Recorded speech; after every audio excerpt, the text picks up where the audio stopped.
So I'm just going to go through some of the major causes of back pain. One of the big ones is poor posture. And most people are aware of that, but don't do anything about fixing that posture or about changing their posture, because a lot of people don't know what to do, okay? But what does happen is, oh, I was standing up reaching for something, my back went down. And the funny thing is, when you work in that environment, you become very strong in that environment. But when you stand up here, it doesn't always correlate and transfer over. So that's always been a problem where people can do some really great work, but then don't follow on. So posture is really important to look at. Dysfunctional movement patterns. So again, the way a person bends, the way a person moves. And Pete, I'll use you as an example. Pete is a tennis coach, and he moves great on the tennis, but when he does other things, he has some movement dysfunctions. And we've worked for the last year to kind of not beat them out of him, but train his body so that he's now more comfortable bending, lunging, and moving with better mechanics and better awareness to his body position. Because if he continues to bend over with a bad posture or cause problems, then his back pain would never go away. The next one we have is poor training technique or poor use of exercises, right? With CrossFit, and CrossFit's great training if you know how to train and you're stable. And then there's other techniques in the gym where we see kettlebells, which are a great tool, but again, they injure a lot of people. Kind of understand, I have to educate my client on what techniques and what exercises are good for your back and which are not. And that's the kind of the challenging bit, because you have to go out and do your own research. You have to go out and learn for yourself as well. Someone like me can identify the path, but you need to also understand what it's about. Emotional mental stress and sympathology or sympathetic dominance. So when we talk about sympathetic dominance, is the autonomic nervous system has two branches. One is the parasympathetic and one is the sympathetic. The sympathetic is when you go into fight or flee, or when your body gets wound up into stress. That gives inflammation. That could be just as bad as just stubbing your toe, or getting annoyed with someone, or manifesting a thought in your idea about something that's about to happen and stressing yourself out about it. And that can wind up your system. So we can get into a fight or flee response. That releases what we call the catabolic hormones and the stress response in the body, which brings up the inflammatory response. So Pete worked really hard to change his nutrition and lifestyle factors. And when he did that, his stress buckets went down, so then he had a bigger tolerance for pain. Because when your stress buckets are high and you've got all this inflammation in your system, the smallest little bit of movement then would aggravate his back. And that was not just because of the movement, it was also because of his lifestyle factors, some of his nutritional habits. We had to change some of the coffee habits and some of those things to bring back down the inflammation so his body can handle the exercise and the rehab components. If you don't do that with an overview, then you'll just kind of what we call palliative approach. Your breathing pattern is massive. And most of the people that come in to see us do not know how to breathe. When we breathe, we should breathe through our belly, then the ribs expand, and that is very important for the diaphragm. The diaphragm is a pumping mechanism, and the diaphragm, most people don't know, connects to the spine, and it connects down here to L1 and L2 is what we call the cure of the diaphragm. Two little spokes come down and connect onto the spine. And if you're breathing, with your chest breathing, you're doing this, and that pumps, and that actually pulls the spine. You do that, how many times you breathe a day? Does anybody know? 26,000 times a day on average, all right? So 26,000 times a day, you're doing something like this that will push the joint, push the joint, push the joint, and eventually that weakens the fascia around that area, the connective tissue, and you can get to dysfunctional biomechanics in the spine, or the worst case is even a disc injury.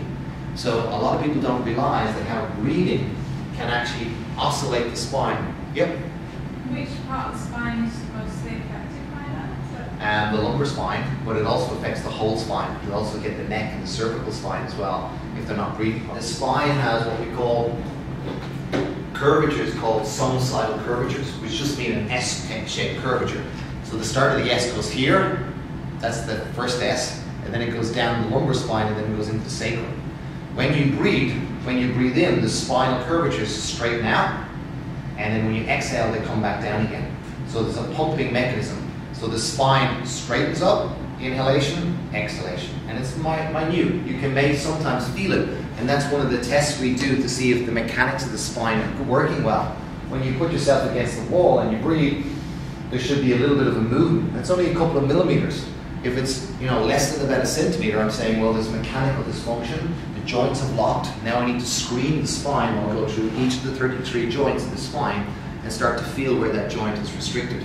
If there's a restricted joint, I may be able to stretch some of the muscles around there, I may be able to strengthen some of the muscles around there, I may need to get a physio or a chiro or an osteo to manipulate that or to move that. So if you're not breathing properly, you don't oscillate. If you don't oscillate, the spinal fluid that goes down through here and the discs do not have any blood supply. So if you don't change this, it's like a hydraulic system. So if you don't move your spine or your spine doesn't pump, you don't bathe and nourish, you don't bring all the nutrients to the disc area. And this can cause degenerative disc disease, wear and tear, or you actually lose what we call the vertical dimension, or the space between the discs. So then they get compressed, and then this represents like a disc injury, and you'll get actually then wear and tear on the annual fibers of your disc. The other thing that's really important, and most people miss completely, is organ dysfunction. The biggest one being digestion. So when you have gut issues, your digestive mechanism has a higher priority than the muscles of your core, your midsection, your abdominals, or your lower back.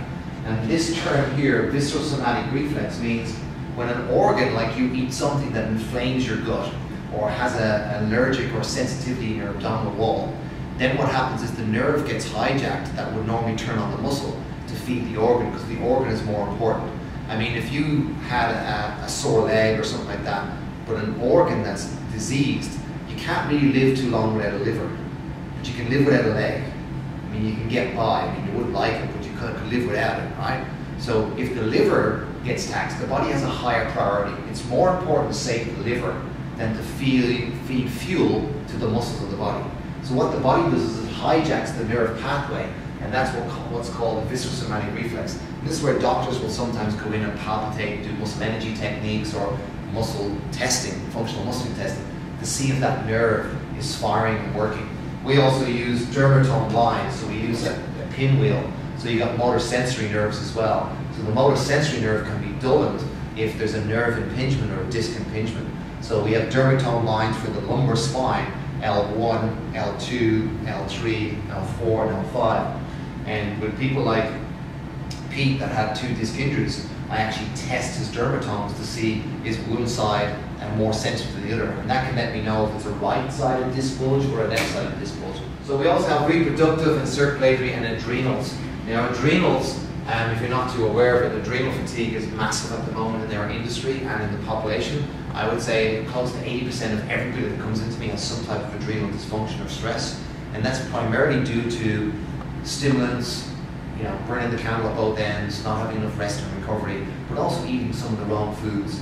And there's quite a lot of stuff out there. If you come to see us or have a chat with us at one of our assessments, we can go through some of these factors. And we've got some questionnaires that can help us identify if your organs are under stress. And then if they are, we may refer you out or work with one of us that's a holistic lifestyle coach to go down through the nutritional, the hormonal, and the lifestyle factors to see if we can sort that out.